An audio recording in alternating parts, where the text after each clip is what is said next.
Hello friends, welcome back to my channel. और आज की कहानी एक किसान की है जिसके 4 बेटे थे।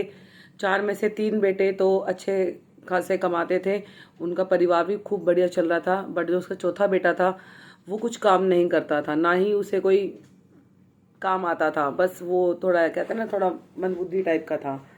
तो इस तरह से जो लेकिन दिन कट ही रहे थे जैसे तैसे। तो उसके जो घर में जो 3 बहुएं थी वो काफ़ी परेशान हो गई थी उससे कि भाई हम कब तक इसको बैठा के खिलाते रहेंगे, कुछ काम वाम भी नहीं करता, बस यही है काम का नकाज का, दुश्मन अनाज का। तो ये चीज़ें रहती थी। तो उसके पिता ने भी सोचा कि भाई मैं अपने जीते जी अपने बेटे को सेटल कर जाऊं, क्योंकि ना जाने मेरे जाने के बाद ये 3 भाई इसकी शादी करेंगे या नहीं करेंगे। तो ये विचार करके उसने क्या करा कि पहले उसको कुश्ती में लगा दिया, क्योंकि और तो वो कुछ काम कर नहीं सकता था, तो उसको पहलवानी में लगा दिया। तो वो एक अच्छा खासा पहलवान बन गया। मैं शॉर्ट में कहानी सुनाती हूँ। तो पहलवान बन गया। उसके बाद उसकी शादी कर दी गई, और शादी ऐसी लड़की से करी गई जो कि बहुत ही ज़्यादा सुंदर, कहते हैं आसपास के 10-12 गांवों में भी ऐसी सुंदर कोई बहू नहीं थी जैसी उस पहलवान की बहू आ गई। और काम वाम तो कुछ करता नहीं था, बस एक पहलवानी का गुण उसके अंदर आ गया था, तो जिसकी वजह से वो फेमस भी हो गया था कि भाई 4 भाइयों में से एक भाई है जो कुछ काम वाम तो नहीं करता, लेकिन हाँ पहलवानी में बहुत ज़बरदस्त है।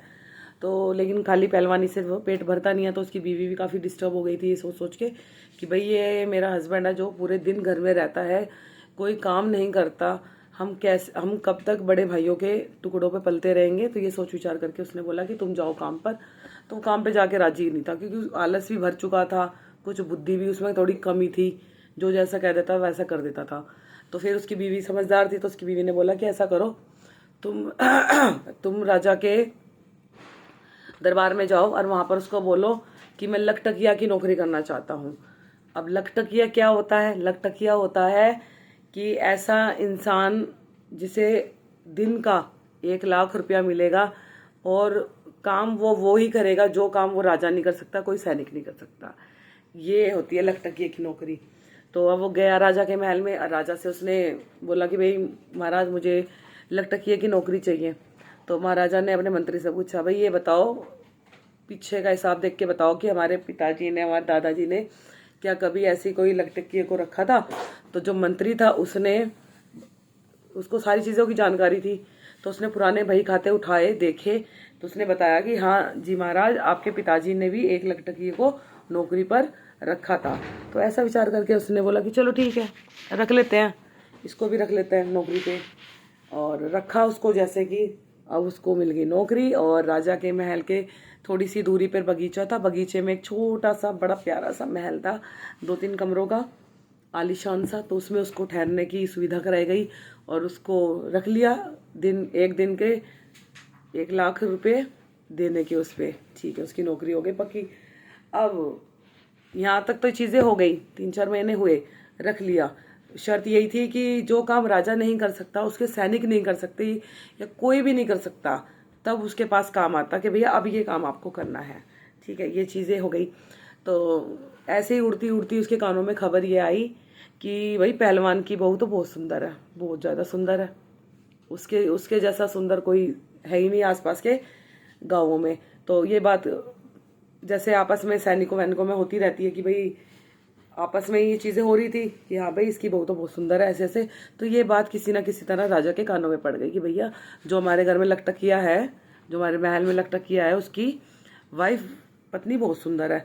तो उसने विचार बनाया कि चलो जाके देखता हूँ एक दिन। तो वो अपने मंत्री के साथ गया लखटकिए के घर। तो उसने देखा कि उसकी बीवी वाकई में बहुत सुंदर है। तो वो उस पर बिल्कुल अपना दिल हार बैठा, और उसके मन में बस ये आ गया कि अब मेरे को भैया ये इसको अपनी रानी बनाना है, क्योंकि मेरी रानी जो है वो भी इतनी सुंदर नहीं है जितनी सुंदर ये है।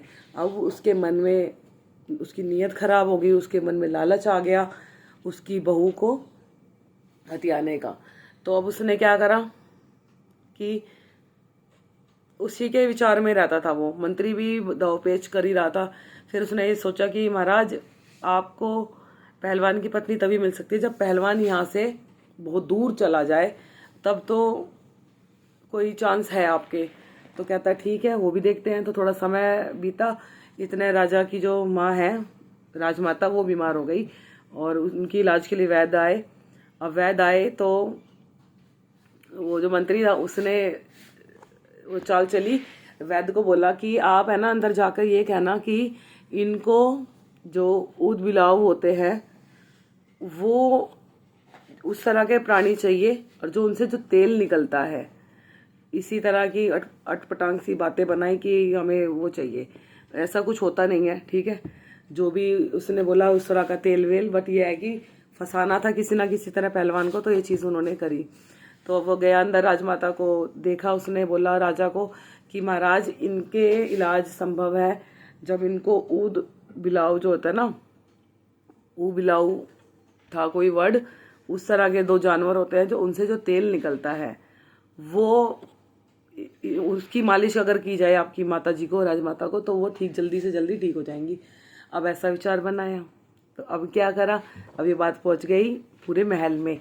तो अब राजा और मंत्री बैठे आपस में बातें कर रहे, तो उन्होंने ये विचार बनाया कि महाराज ऐसा करते हैं कि पहाड़ियों में मिलता है ये तेल, ये जानवर पहाड़ियों में मिलेंगे, और ये जो अपने यहाँ पे लक किया है, जिसको हम फ्री की सैलरी दे रहे हैं इतने समय से, 4-5 महीने से, तो अब इसको काम पे लगाया जाए, और इसके जाने के बाद आप इसकी बीवी से विवाह कर लेना। हम बोल देंगे कि भैया वो तो वहाँ पे मर गया, ऐसे ऐसे करके।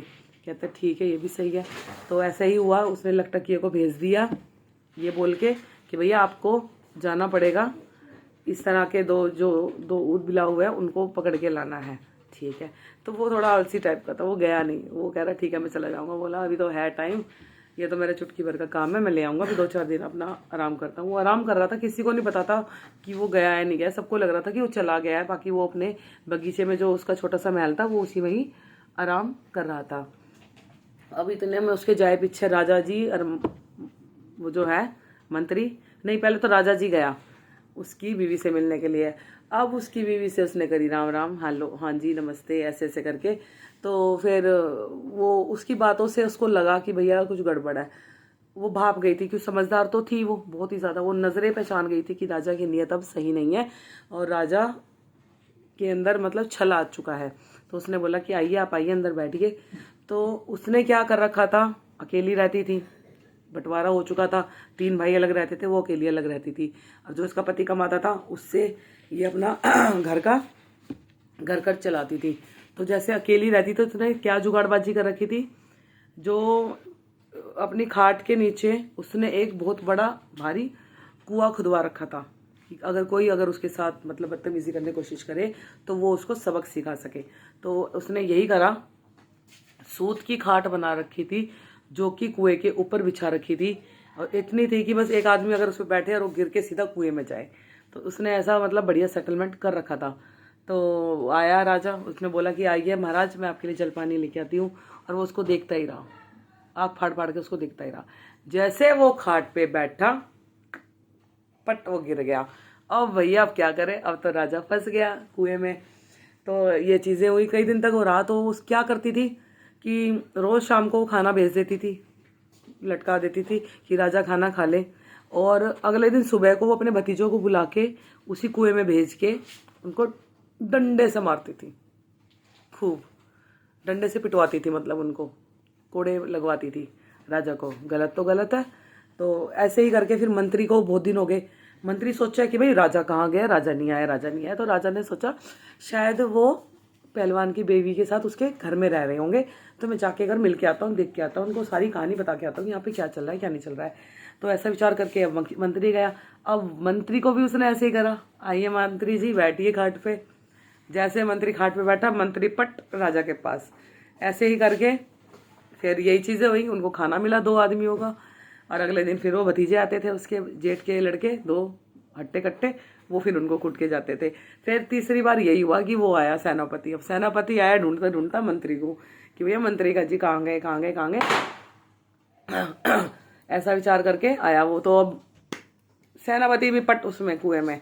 तो अब तीनों जने उसमें, और अब क्या हुआ, अब हुआ ये कि जो वो राजा वो पहलवान था वो कहीं नहीं गया। पहलवान अपने बगीचे वाले घर से निकलकर मतलब अपनी बीवी के पास मिलने आया। उसने बोला कि ऐसे ऐसे बात है कि मेरे को राजा ने ना ये काम दिया। तो वो समझ गई थी कि राजा ने इसको क्यों इतना मुश्किल, मतलब जो काम हो भी नहीं सकता वो दिया है, कि वो उसको हासिल कर सके इस वजह से। तो उसने बोला ऐसा करना, ऊद बिलाव का इंतज़ाम मैं कर दूंगी, आप कल आना और कल लेके जाना। कहता ठीक है, वो बोला वाला तो था ही। कह रहा ठीक है चलो जैसी तुम। कह रही फिर ऐसा करना, आप चुपचाप है ना अपने जाके सो जाना, किसी को बताना मत कहाँ हो कहाँ नहीं हो, बाकी कल आप आना। अब उसने क्या करा, अपने भतीजों को बुलाया, भतीजों को बोला कि एक मतलब चिपकन वाला जो एक मटेरियल होता है वो तैयार करा, आटे का, आटे की लपसी से तैयार करी और बहुत सारे पंख वंख ले मंगाए लिए उसने। तो उनको तीनों के ऊपर उसने वो लपसी का घोल घेरा बहुत ज़्यादा। उसके बाद उसने बहुत सारे पंख घेर दिए कई रंगों के कुएं में ही, ठीक है। अब भैया वो जैसे सुबह उठे, रात को उसने काम कर दिया था, गहरी नींद में सोए हुए थे, वो चिपकन की जो लापसी सी है वो घेरी, उसके ऊपर वो बहुत सारे पंख घेर दिए। अब वो जैसे सुबह उठे तो वो किसी ऊद बिलाव से कम नहीं लग रहे थे। तो निकाल दिया और उनको खूब कुटा, इतना कुटा खूब कुटा। और फिर उसका आदमी आया। ये बात सिर्फ रानी, वो उसकी पहलवान की बीवी जानती थी कि ये राजा सैनिक और सेनापति हैं, मंत्री और सेनापति है। तो उसने बोला कि ये रहे तुम्हारे ऊद बिलाव, अब जाओ इन्हें लेके जाओ। तो कह रहा अरे वाह। तो उसने बोला ये डंडा जरूर लेके जाना, वैसे तो बहुत सीधे साधे हैं ये तीनों, और अगर ज़्यादा कुछ छेड़खानी करे ना, परेशान करे, तो आप इनको डंडे से एक आधा डंडा भी लगा देना। कहता ठीक है, बोला वाला था, ले गया उनको तीनों को। अब वो तीनों कह रहे चुप, ये तीनों एक दूसरे को इशारा कर रहे कि चुप, बताना नहीं कि हम राजा, मतलब इस तरह चुप, बिल्कुल चुप रहना। तो क्या हुआ, वो उसको पहलवान उन तीनों को लेके गया, अपने कमरे में बंद करा उनको, मतलब रखा, और अपना ताला लगा के बाहर को चला गया। तो अब वो तीनों एक दूसरे से बात कर रहे हैं कि ऐसा करो, ये खुफिया सुरंग है अंदर वाले कमरे में जाके, वो सीधा रानी के कमरे में खुलती है, ठीक है, उसकी अलमारी में। तो ऐसा करता हूँ तुम दोनों यहीं रहो, मंत्री और सेनापति, मैं जाता हूँ क्योंकि सीधा रानी के घर में ही जाऊँगा, कमरे में ही जाऊँगा, तो फिर उसके बाद मैं तुम्हें यहाँ से निकाल लूँगा। ऐसा विचार करके वो सुरंग में से गया। वो फिर इतने में पहलवान आके फिर वो उनको कूटने लगा कि कहाँ गया तीसरा। राजा मुझे फांसी पे लटका देगा, राजा ने पहले ही बोला था अगर मैं तीन ऊद बिलाव नहीं लेके आया तो वो मेरे को फांसी पे लटका देगा। तो वो कुछ नहीं बोले, वो चुपचाप पिटते रहे, क्योंकि बोल के गया था कि कुछ बोलना नहीं है। अभी तो ऐसी बात आई इतनी। फिर क्या हुआ, जो राजा था वो सुरंग से जाया, पत्नी के कमरे में गया, पत्नी चिल्लाई, कौन के अजीब तरीका का कौन जानवर आ गया भयंकर सा। तो उसने जैसे उसको बोला कि रुको रुको रुको, वो उसको मार भी रही थी कि मारो मारो मारो। फिर उसने उसको बोला कि रुको रुको रुको।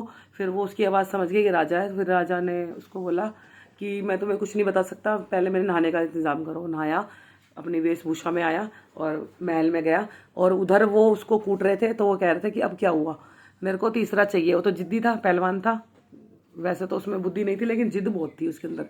तो उसने बोला कि ऐसा करना, चुपचाप रहो, अगर कोई राजा तुमसे पूछेगा ना कि तीसरा का है, तो तुम उसके कान में जाके कह देना कि मुझे सब कुछ पता है और मैं तुम्हारा भांडा फोड़ दूंगा। इतना ही कहोगे तो राजा तुम्हें कुछ नहीं कहेगा और बल्कि तुम्हें इनाम देगा। तो भोला भाला था जैसा था, उसने कहा ठीक है चलो, मान ली उसने उसकी बात। अब क्या हुआ, अब गए सभा में, जो पहलवान था वो 2 ऊद बिलावों को लेके गया। राजा सामने बैठा हुआ था और राजा ये देख रहा था कि एक मेरा मंत्री है, एक मेरा सेनापति है। तो उसने क्या बोला उसको कि तुझे फांसी मिलेगी ना। क्यों? क्योंकि तेरे को 3 कहा था, तीसरा कहाँ है? तो उसने फिर बोला रुको, मुझे आपसे एक बात कहनी है। हाँ कहो। मुझे आपका सब राज पता है और अगर आपने मुझे परेशान किया तो मैं आपका भांडा फोड़ दूंगा। इतना ही कहना भरता कि भैया राजा ने बोला कि इन दोनों ऊद बिलावों को लेके जाओ कालकोठरी में, और भैया तुम लो अपना मेहनताना, और अब तुम जाओ, तुम अपना इन पैसों से तुम अपना कहीं जाके व्यापार करो, लेकिन अब तुम राजमहल में नहीं रह सकते क्योंकि तुम एक नहीं लेकर आए। उसको भी अपना पल्ला झाड़ना था और उसको फांसी से भी बचाना था। वो फांसी से भी बच गया और राजा भी को भी सबक मिल गया कि भैया पराई स्त्री पर कभी भी नज़र नहीं डालनी चाहिए, क्योंकि वो स्त्री अच्छी थी, वो औरत अच्छी थी, इसीलिए उसने अपने सम्मान की रक्षा के लिए राजा तक को भी कुएं में डाल दिया। फिर सैनिक को भी डाला, क्योंकि सैनिक भी, वो मंत्री को भी डाला क्योंकि मंत्री भी कम नहीं था, मंत्री भी बहुत तिगड़मबाजी कर रहा था। ठीक है, इस तरह से तो कहानी का एंड यही हुआ। थोड़ी लंबी हो गई आज की कहानी, बट बिना आपको ब्रीफ दिए हुए चीज़ें क्लियर नहीं हो सकती हैं, तो कहानी थोड़ी बहुत तो हो ही जाती है कभी कभार। Thank you so much, keep watching my thoughts and my videos and specially my stories, क्योंकि ये स्टोरीज़ मुझे भी बहुत इंस्पायर करती हैं। Thank you so much.